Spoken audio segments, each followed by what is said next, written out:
तो ज्ञान में आने वाली समझ जितने बैठे हैं सब ज्ञानी हैं, लेकिन आचरण से समझ में आ जाए ऐसे ज्ञानी बहुत कम होते हैं। दीपक की भांति जलता है कोई कोई, वृक्षों की भांति फलता है कोई कोई। आदर्शों की बात तो सब लोग किया करते हैं, पर आदर्शों के मार्ग पर चलता है कोई कोई। आदर्शों के मार्ग पर चलता है कोई कोई, और जो चला है वो इस समोशरण में आके विराजमान हो गया है। और यही भावना भाएं गणित में करण का, प्रभु के चरण का, और आज बैठने में हमारे लिए भगवान के चरणों में समव शरण का। पक्षी में पर का, शरीर में सर का, और साक्षात दर्शन होने में तीर्थंकर का। अनाज में चना का, पेड़ में तना का, और होने में अच्छी अच्छी भावना का। चलिए माइक खोलिए भाई। गणनी अर्घ रत्न 105 स्वस्ति भूषण माता जी की, पाटन वाले बाबा की, जहाजपुर वाले बाबा की, जिन्होंने हमें आज और कल में इस क्षेत्र के लिए अपने द्रव्य की घोषणा की है। उनमें 1,11,111 रुपए की राशि श्रीमान अजीत कुमार जी, श्रीमती मंजू जी, हिमांशु जी, दीपिका जी, रजतवीर जी, आगम जी, लोहाड़िया परिवार, गामच वाले किशोराय पाटन ने ये स्वीकृति प्रदान की है। बहुत बहुत अनुमोदना। एक मैं बोलना चाहूंगी, एक हमारे भागचंद जी कलकत्ता वाले हैं, उनका फोन दीदी के पास आ रहा है कि एक नाम प्रशस्ति में मेरा भी लिखाया जाए। और वो जहाजपुर से भी जुड़े हैं, और जहाँ भी कुछ होता है वो अवश्य ही कुछ ना कुछ करते। एक बार भागचंद जी के लिए, और जितने हमारे नाम आए हैं और जितने आ रहे हैं और आए थे, उन सबके लिए एक बार जोरदार तालियां बजा दीजिए। बहुत बहुत अनुमोदना। और उनके साथ ही श्रीमती शशि जी जैन दिल्ली से, उन्होंने 31,000 रुपए निर्माण सहयोगी के रूप में 11,000 रुपए रजत शिला के लिए प्रदान किए हैं। इनके साथ ही रजत शिला के लिए श्रीमती हंसा जी जैन धर्मपत्नी प्रधुमन जी जैन तलवंडी कोटा से, श्रीमान चिन्मय जी, कीर्ति कुमार, पद्मा जी जैन उदयपुर से। इनके साथ ही ताम्रशिला के लिए श्रीमान अनूप जी, धर्मचंद जी, सचिन जी सोनी परिवार इंदौर से, श्रीमान सुदीप जी, पूजा जी समस्त परिवार लक्ष्मीनगर दिल्ली से। सामान्य शिला के लिए श्रीमती धनलक्ष्मी सुरेश भाई जी कोडरिया मुंबई से, श्रीमती ज्योति बहन आरदेव कोडनी मुंबई से, श्रीमान राजेंद्र कुमार जी अम्बे टेक्सटाइल्स चांदनी चौक दिल्ली से, श्रीमती आयुषी जी अनूप जी पाटनी देवली से, श्रीमान गुलाब चंद जी, बिमला देवी जी, मनीष कुमार जी लोहाड़िया कोटा से, श्रीमान शिखर चंद जी शैलेश जी विनायका कोटा से, श्रीमान संतोष कुमार जी जैन कानपुर से, श्रीमती अंजू जी जैन महिला मंडल फर्रुख नगर से माता जी को बदनाम किया है। बदनामी करते हुए उन्होंने कहा है कि माताजी पुराने भक्त आपको बहुत याद कर रहे हैं। उन्होंने 11,000 रुपए की राशि रजत शिला के लिए और 3100 रुपए की राशि होशियार जी जैन फर्रुख नगर गुड़गांव से उन्होंने भेंट की है। इनके साथ ही श्रीमान अनिल जी, आदित्य जी, आर्या जी शादरा दिल्ली से 2100 रुपए की राशि, देव कुमार जी, धर्मचंद जी, कमला जी समस्त परिवार इंदौर से, और 5555 रुपए की राशि श्रीमान पदम जी, बिमला जी की 55वीं विवाह वर्षगांठ के उपलक्ष्य में अजमेरा परिवार कोटा वालों ने भेंट की है। इनके साथ ही 5100 रुपए की राशि नीलम जी, धर्मपत्नी स्वर्गीय श्रीमान सुशील जी खेकड़ा से, 2100 रुपए की राशि कमलाबाई जी, अजय जी समस्त परिवार मानपुरा से, 5100 रुपए की राशि वेद प्रकाश जी, शिमला जी कटारिया बाजड़ से, 2100 रुपए की राशि आदिश जी, कीर्ति जी, चिन्मय जी, विपुल जी वेद परिवार किशोराय पाटन से, भूपेन जी, प्रिया जी, महिम जी, पंखिल जी वेद परिवार किशोराय पाटन से, इन्होंने भी सामान्य शिला की घोषणा की है। इनके साथ ही आज हमारे बीच में श्रीमती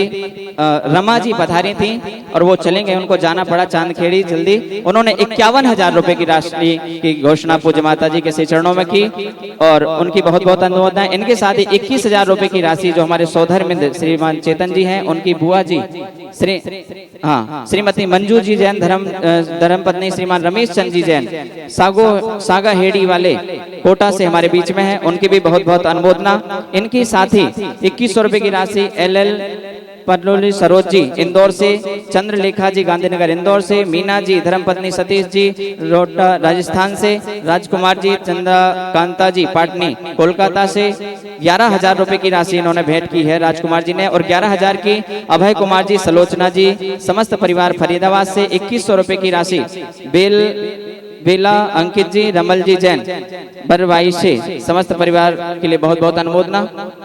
और हाँ, एक और होगा स्लिप। हाँ, इनके साथ ही एक परिवार से श्रीमती शांति बाई जी, सज्जन बाई जी, समस्त परिवार वालों ने जयपुर से 2100 रुपए की 3 सिलाएं भेंट की हैं। बहुत बहुत अनुमोदना। तीर्थ क्षेत्र कार्यकारिणी, अच्छा, श्रीमती चंद्र प्रकाश जी की पुत्री, हाँ, उन्होंने भी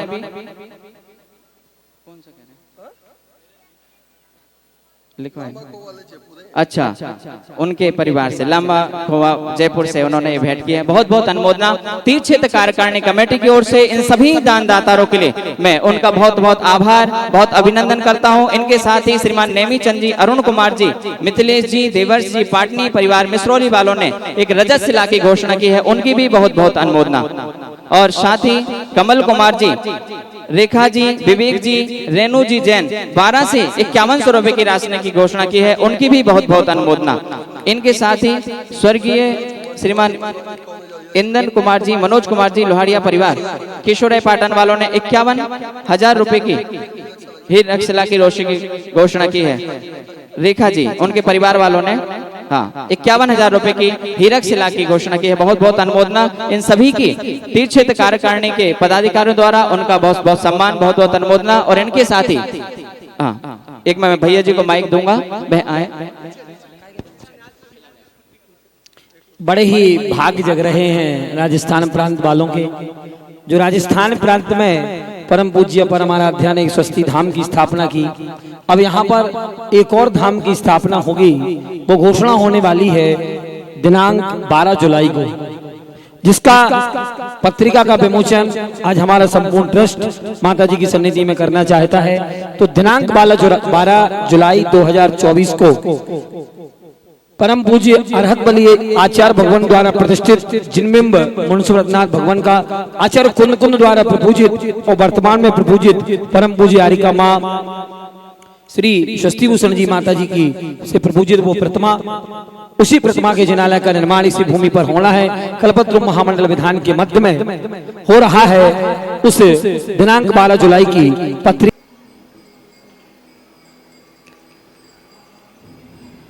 धर्म स्नेही बंधुओं,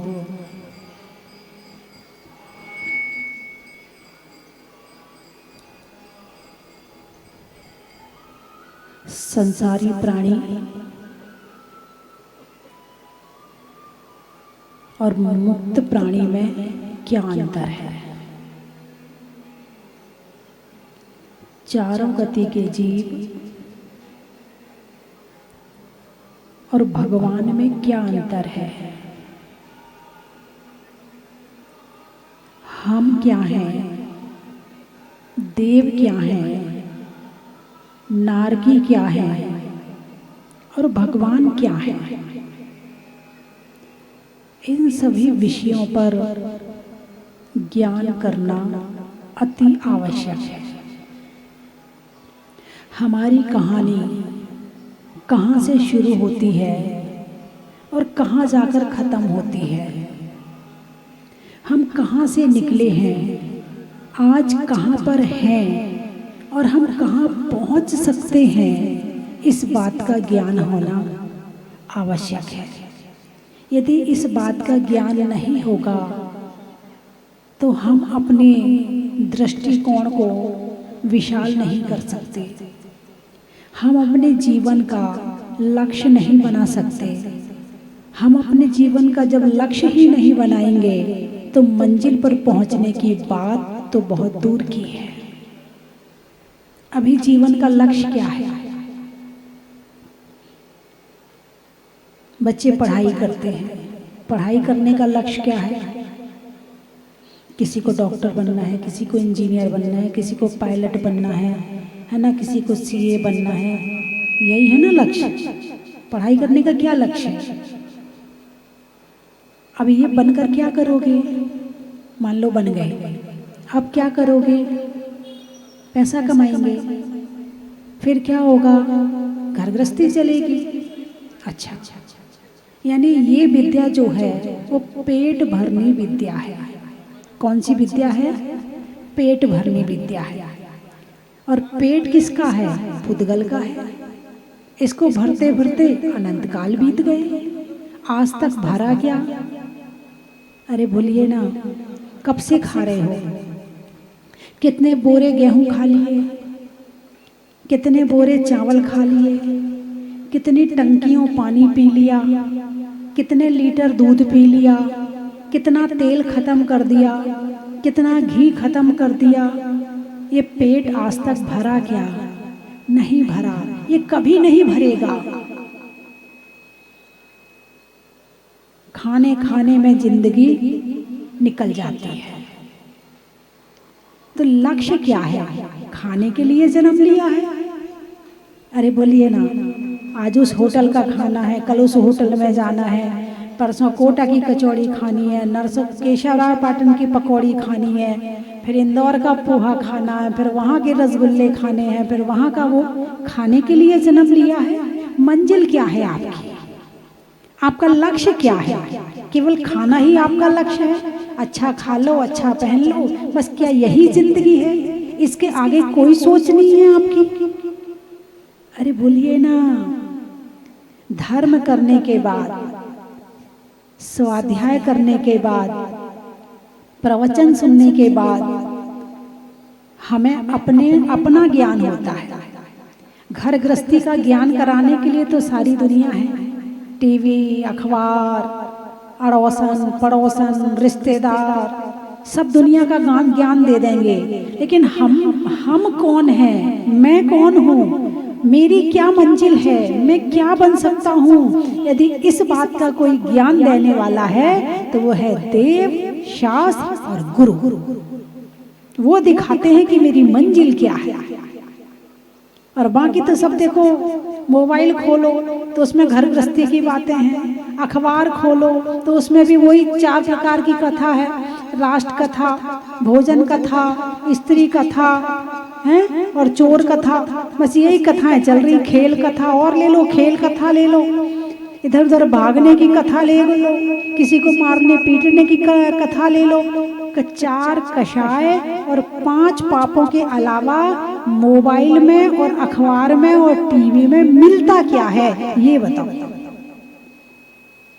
चाहे तुम्हारे सीरियल हो, चाहे तुम्हारी मूवी हो, कुछ भी हो, 4 कषाय और 5 पाप, राग द्वेष मोह के अलावा उसमें कुछ भी नहीं है। उसको कैसे बढ़ाया जाए, राग कैसे बढ़ाया जाए और द्वेष कैसे बढ़ाया जाए, और द्वेष बढ़ाकर फिर झगड़ा कैसे किया जाए, ये कहानी तुम्हारे सारी दुनिया इसी में लगी पड़ी है और इसी का ही प्रचार हो रहा है। गाना गा के इसका प्रचार हो रहा है। शराब का प्रचार कैसे होता है? कितने अच्छे तरीके से होता कि नहीं होता? टीवी में दिखाते होंगे कि शराब पीने वाले कितने खुश हैं। लोगों को लगता है शराब पीने में खुशी मिलती है, पीना चाहिए। ऐड दिखा ही इसलिए रहे हैं कि लोग खरीदे। सिगरेट पीना दिखाते हैं, देखो कितनी बढ़िया सिगरेट पीने में मजा आता है। यदि ना इसके खरीदार बढ़े टीवी में दिखाने से, तो टीवी में ऐड दिखाना बंद हो जाए। क्यों फालतू इतने लाखों रुपए ऐड में खर्चा करते हैं? तो ये प्रचार तो संसार में है, लेकिन वास्तव में जो हमारी आत्मा का कल्याण करे, आत्मा को सुख दे, आत्मा को शांति दे, हमें सही राह पर चलाए, हमारे जीवन को अच्छा बनाए, ऐसा ज्ञान तो केवल धर्म के माध्यम से ही प्राप्त होता है। और उस धर्म को कितना करते हो वो देख लो आप। और जब दुखी होते हो, भगवान दुख दूर कर दो, भगवान ये कष्ट आया है, भगवान वो कष्ट आया, खरीद के लाए हो तुम फ्री में नहीं मिले तुम्हें। जो कष्ट है, जो परेशानी है, जो दुख है, जो पीड़ा है, वो पैसे में मिलती है। और जो सुख है, शांति है, धर्म है, वो बिना पैसे का मिलता है। तो तुम्हें कौन सी चीज अच्छी लगेगी? अच्छा टीवी आई है, टीवी से इतने सारे अवगुण सीखे, तो पैसे में आए कि टीवी कि बिना पैसे में आई? पैसे में आई।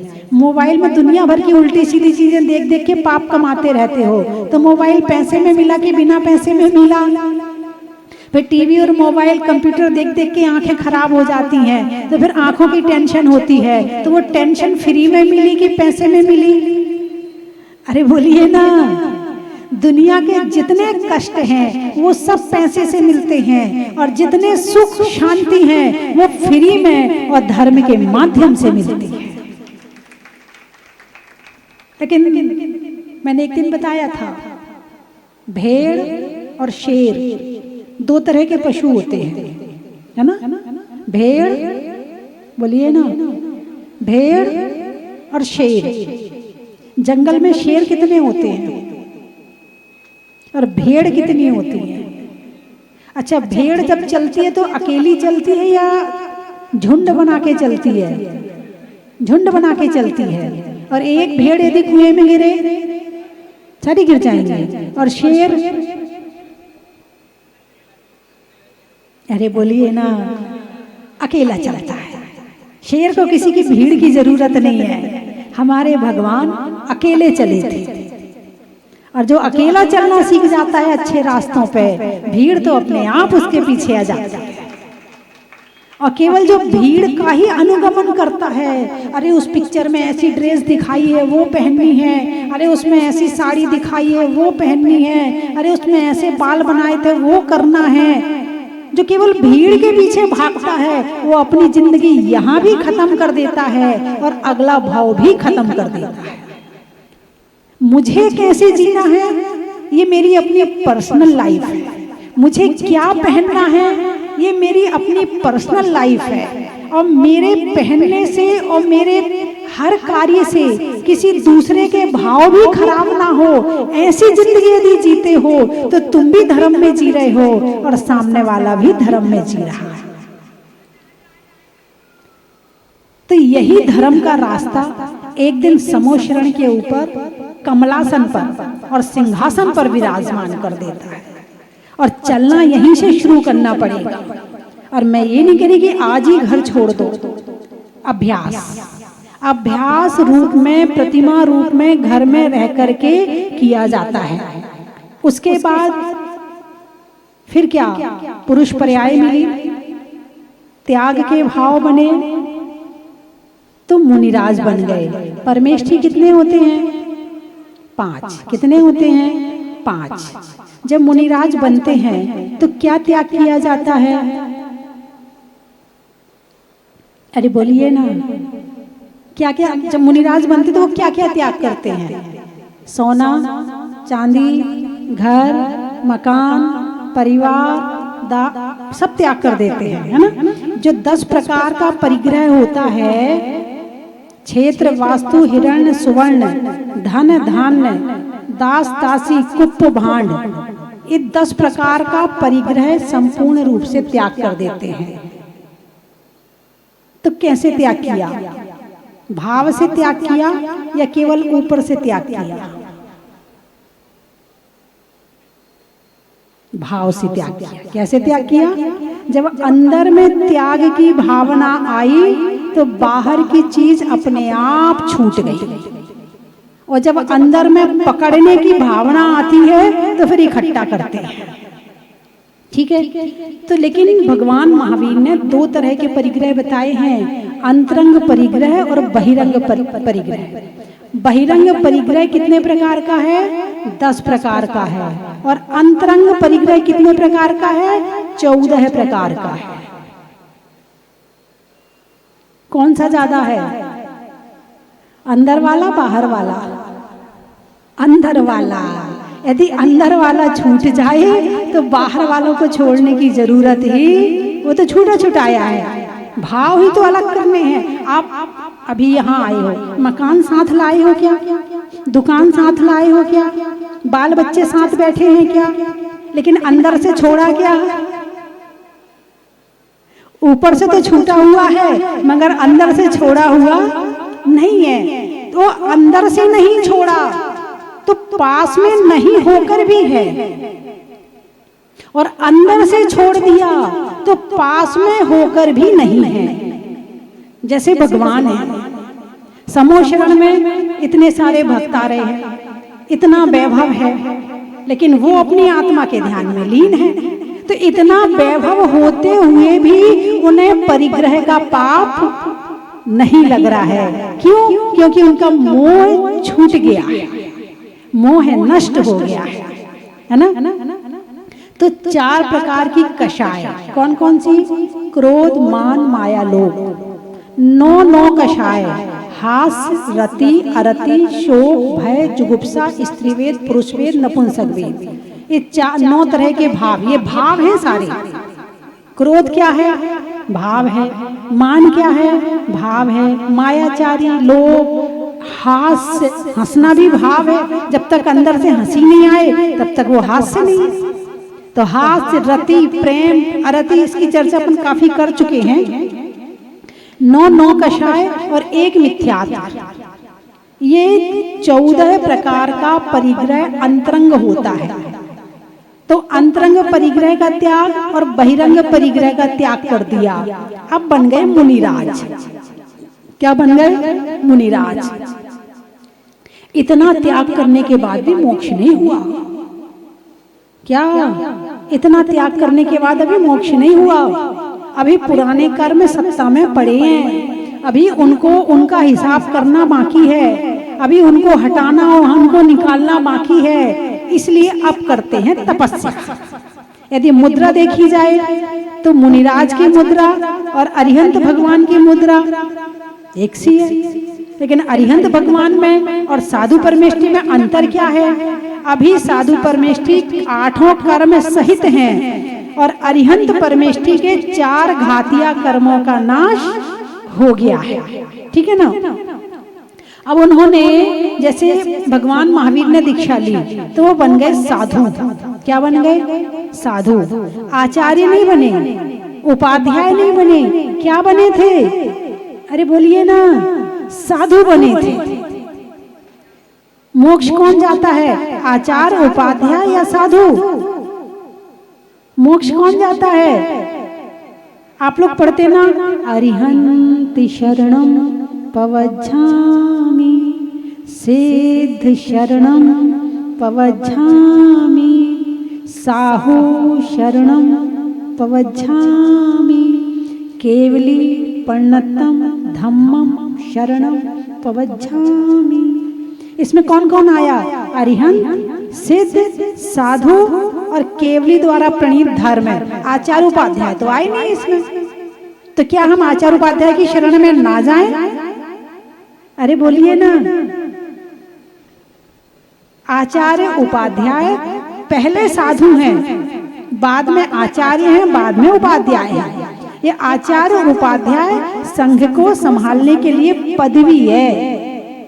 क्या है? संघ को संभालने के लिए पदवी है। और जब समाधि का समय आता है तो इस आचार्य उपाध्याय पद का त्याग किया जाता है, उसके बाद साधु बना जाता है और फिर समाधि होती है। तो जो हमारे तीर्थंकर भगवान है वो आचार्य उपाध्याय नहीं बनते हैं, वो क्या बनते हैं? साधु बनते हैं, फिर तपस्या करते हैं। और जब 4 घातियों का कर्मों का नाश हो जाता है तो साधु से पहले परमेष्ठी अरिहंत बन जाते हैं। क्या बन जाते हैं? अरिहंत बन जाते हैं। तो ये कर्म भी परिग्रह हैं। क्या? कर्म भी परिग्रह हैं भाई। कर्म कर्म हिताबंधी, जीवो जीव हितस्पृहा। कर्म कर्म हिताबंधी, कर्म कर्म का हित चाहते हैं, जीवो जीव हितस्पृहा, और जीव जीव का हित चाहता है। अब कर्म, एक कर्म जब उदय में आता है और जीव उसके अनुरूप हो जाता है तो दूसरे कर्म का बंद हो जाता है। एक खिर गया, 4 को बंद कर लिया, फिर वो 4 का उदय आया, फिर तुमने फिर उसके उदय में वैसे भाव बना लिए, फिर जैसे भाव बने फिर 8 से 16 कर्म और आ गए। यदि कर्म के उदय में आप शांत रह जाओ, कर्म निकल जाएगा तो नया कर्म का बंध नहीं होगा। और यदि होगा भी तो पुण्य कर्म का बंध होगा, और ऐसा पुण्य आपसे धर्म करवाएगा, आपसे त्याग करवाएगा, आपसे संयम का पालन करवाएगा, और फिर ये पुण्य एक दिन अरिहंत बना देगा। ऐसा नहीं है कि कर्म का उदय सबका नहीं आता है, सबका आता है, लेकिन उस कर्म के उदय में हमें अपने मन को कैसे पकड़ना है, अपने भावों को कैसे शांत रखना है, अपने विचारों को कैसे शांत रख के उस कर्म को भगाना है। भैया आया है क्रोध, आ रहा, शांति से बैठ, आ रहा है, क्षेत्र परिवर्तन कर लो, है किसी से बातचीत कर लो, कुछ और कर लो, निकल जाएगा। वो निकल गया, अब नया बंध नहीं हुआ, अब अगला कर्म परेशान नहीं करेगा। और कर्म का उदय आया और तुमने नया बंध कर लिया तो हो गया काम। तो साधु बनने के बाद समता में रहते कि नहीं रहते? अरे बोलिए ना, रहते ना, शांति से रहते। संत किसे कहते? संत शब्द में सा में एक मात्रा लगा दो, क्या हो गया? शांत। अब उस मात्रा को हटा दो, क्या हो गया? संत। जो शांत रहता है वो संत होता है, जो शांत रहता है वो संत होता है। तो आप घर में रहकर उसका अभ्यास शुरू करें, किसका? संत होने का। यदि घर में रह के संत बन गए तो बाहर निकलने के बाद फिर कर्म काटने में देर नहीं लगेगी। तो शुरुआत होती है पंच परमेष्ठी में, साधु परमेष्ठी से। फिर ठीक है, अभी कर्म बाकी है। जैसे भगवान आदिनाथ ने 1000 वर्ष तप किया, तब कहीं जाके केवल ज्ञान हुआ। बाहुबली ने 1 वर्ष तप किया तो केवल ज्ञान हुआ। और भरत चक्रवर्ती ने वस्त्र उतारे, ध्यान लगाया, केवल ज्ञान हो गया। क्यों? जिसका जितना कर्म बाकी था, जितनी काल अवधि थी, वैसा हो गया। घर में रहकर भी वो ऐसे रहे कि उन्हें कर्म का बंध, उन्हें ज्यादा समय नहीं लगाना पड़ा कि कर्मों को काटना पड़े, खूब तपस्या करनी पड़े। यहाँ उन्होंने कपड़े उतारे, यहाँ ध्यान लगाया और यहाँ केवल ज्ञान की प्राप्ति हो गई। तो घर में रहकर बहुत कुछ अभ्यास किया जा सकता है, बहुत अभ्यास किया जा सकता है। केवल अपने विचारों को, अपने भावों को पकड़ने की जरूरत है। तो पंच परमेष्ठी में यात्रा शुरू होती है भगवान बनने की साधु से। किससे? साधु। साधु शब्द है साधना। जो साधना करे वो साधु, जो मौन ज्यादा रहे वो मुनि, और जो मन वचन काय तीनों योगों को कंट्रोल में रखे वो योगी। ये सब पर्यायवाची नाम है साधु के, है ना? साधु, यति, मुनि, ऋषि। जो रिद्धिधारी होते हैं वो ऋषि होते हैं। तो साधु, ऋषि, मुनि, यति, और भी नाम है, कभी मुझे स्मरण में आएंगे तो जरूर बताऊंगी। लेकिन 4 नाम की व्याख्या तो ये है, जिसके पास रिद्धियां आ जाएं, तपस्या करते करते जिनकी रिद्धियां प्रकट हो जाएं, उसे ऋषि कहते हैं। जो मन को, वचन को, काया को साध के रखते हैं। मेरा मन मेरे हिसाब से चलेगा, मेरा वचन मेरे हिसाब से बोलेगा, और मेरी काया मेरे हिसाब से हिलेगी डुलेगी। अपने आप कुछ नहीं होगा। जो अपने मन वचन काया तीनों योगों को कंट्रोल कर लेता है उनको कहते हैं यति। क्या कहते हैं उन्हें? यति। और इन सब की क्रिया जो शुरू होती है वो मन से शुरू होती है। मन इसका कहते हैं ना, वो गाड़ी का ड्राइवर। ड्राइवर कौन है? यदि तुम्हारी गाड़ी का ड्राइवर तुम्हारी गाड़ी को सही ना चलाए, जगह जगह ठोका ठाकी करता रहे, तो क्या करोगे? जाओगे उस गाड़ी में? चलो इस बार तो आ गए, भगवान बस ठिकाने पे पहुंचा दे, अगली बार इसकी गाड़ी में कभी नहीं बैठेंगे। और ऐसा ड्राइवर यदि आपके घर में आ जाए, दूसरे दिन निकाल दोगे। लेकिन तुम्हारा मन रूपी ड्राइवर कितना बिगड़ा हुआ है, तुम्हारे हिसाब से बिल्कुल नहीं चलता है? उसके बाद भी तुम इसको सुधारते नहीं हो। इसके ऊपर कोई कंट्रोल नहीं करते हो। जब देखो तब जहां जाए जिसको ठोक देता है, फिर तुम किसी को ठोकते फिर वो तुम्हें ठोकता है। बस यही हो रहा है, एक दूसरे को ठोके जा रहे हैं और करे जा रहे हैं और जिए जा रहे हैं। बस मोह की प्रगति है, इसलिए सब भूल जाते हैं फिर शुरू हो जाते हैं, फिर करते हैं फिर भूल जाते हैं, फिर शुरू हो जाते हैं। यही कर रहे कि नहीं कर रहे? और यदि इस मन को सुधार लिया तो तुम्हें किसी को सुधारने की जरूरत नहीं पड़ेगी। और यहीं से शुरू होती है यात्रा भगवान बनने की। जिसने अपने मन को सुखी कर लिया, उसने अपनी आत्मा को सुखी कर लिया। और जो अपनी मन और आत्मा को सुखी करने के मार्ग पर चल पड़ा है, वो एक दिन भगवान बन जाएगा।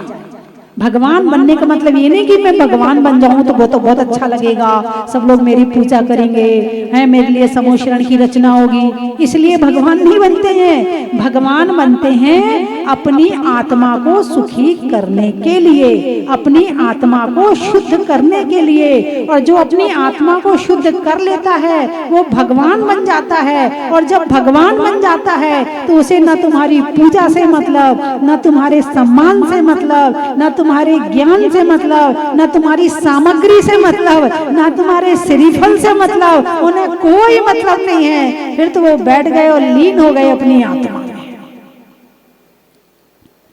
और उसका अभ्यास यदि आपने आज से शुरू नहीं किया तो ऐसा मनुष्य भाव पता नहीं कब मिलेगा, ऐसा कल्पद्रुम विधान पता नहीं किस जन्म में मिलेगा।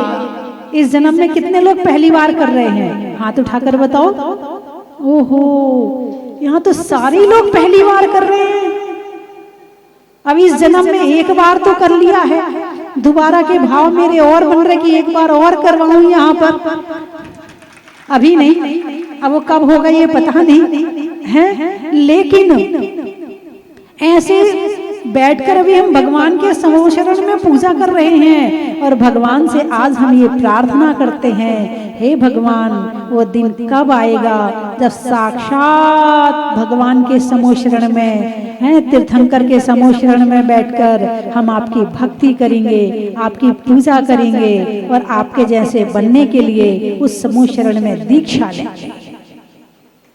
ऐसा वो दिन कब आएगा? ऐसी भावना भाव अपने अंदर में है। इस संसार तो अनंत काल से जी रहे हैं, इस संसार में अनंत काल से भटक रहे हैं। आज मैं कल्पना कर रही थी समुद्र की और समुद्र से बाहर की, दोनों बराबर हैं, कोई अंतर नहीं है दोनों में। समुद्र के अंदर जो जीव जंतु हैं वो क्या करते हैं? यहाँ घूमे वहां घूमे, इसको खाया उसको मारा, उसको, वहां भी यही चलता है। और इस धरती पर क्या हो रहा है? यहाँ भी यही हो रहा है। पशु पक्षी क्या कर रहे हैं? वो भी यही कर रहे हैं। मनुष्य क्या कर रहा है? वो भी यही कर रहा है। और नारकी क्या कर रहे हैं? देवता क्या कर रहे हैं? सब एक ही काम कर रहे हैं, बस कम और ज्यादा का अंतर पड़ रहा है, इससे ज्यादा कोई अंतर नहीं। और यदि वास्तव में इतनी बात समझ में आ गई तो समझना हमें धर्म समझ में आ गया। और इतना होने के बाद भी यदि आपको ये बात समझ में ना आए, ऐसे तो समझ में आ गई होगी। दो तरह से समझा जाता है, दो तरह से। कैसे दो तरह से? भाई आलू नहीं खाना चाहिए, बहुत निगोदिया, अनंत निगोदिया जीव एक आलू में होते हैं। बात समझ में आई? हाँ, समझ में आ गई। अब ये दिमाग में समझ में आई है, लेकिन नहीं, आज से हम आलू नहीं खाएंगे, ये जीवन से समझ में आई है। दो तरह से समझ होती है, एक जीवन में उतारने वाली और एक ज्ञान में आने वाली।